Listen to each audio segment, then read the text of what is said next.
Well, all right. I'm Pastor Andy, and I want to wish you a happy Monday. We're in a brand new hunka new year, and I don't want to just say love one another tenderly, but stay out of the jailhouse rock. Hey, friends, I'm Pastor Andy Ross. You may not have noticed me because of my cool Las Vegas Elvis pastor kit gear that someone gave me a while ago. These are Elvis sunglasses, complete with attached Elvis shades, which, as you can see, goes so well with the rest of my hair. Well, all right. Why am I bothering you with Elvis? It's because in one of our readings today, from Paul's letter to the Ephesians, chapter 4, he makes a big stand and statement to the Christians in Ephesus. He says, I tell you, and in fact, Paul says he insists that you no longer live as the rest of the Gentiles do, in the futility of their thinking. This is Galatians chapter 4.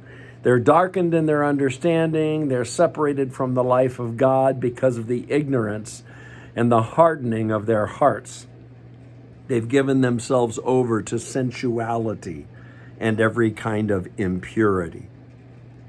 Now, please, I want to be careful about Elvis Presley, quite the tragic pop icon of our American culture.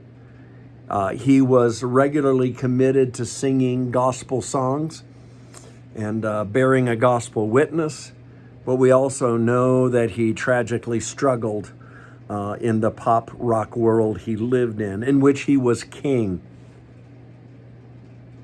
And there are Elvis imitators to this day. And every one of us, we're tempted as we go through life to do what everyone else does. One of the reasons I am grateful for my father was that he regularly impressed upon us children to not do just what everybody else is doing, but to do and live life in a way that is distinctive, to live differently for the right reasons. I'm grateful for my dad's teaching that to me. And so I've always wanted to be counterculture. I think Christians, we should be living counterculturally. But still, even though we're living differently from just how the rest of the world lives, we have to still connect with our culture on Christ's mission of love.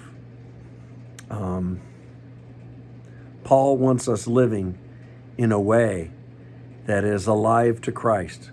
He says, put off your old self and put on the new attitude of your minds, the new self, created to be like God in true righteousness and holiness.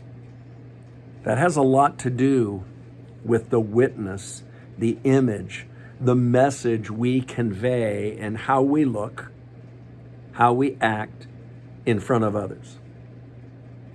People will see the goodness of God in you, this new life of hope and heart-rooted love.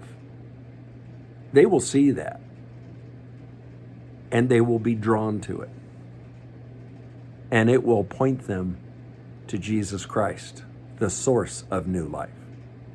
So, I don't mean to be critical of your sunglasses or your sideburns, but I do want to charge you this Monday, this week, live differently from how the rest of the world lives. Live in a way that wears, shows, and speaks the new identity you have in Jesus Christ. Yeah. Lord's blessings to you.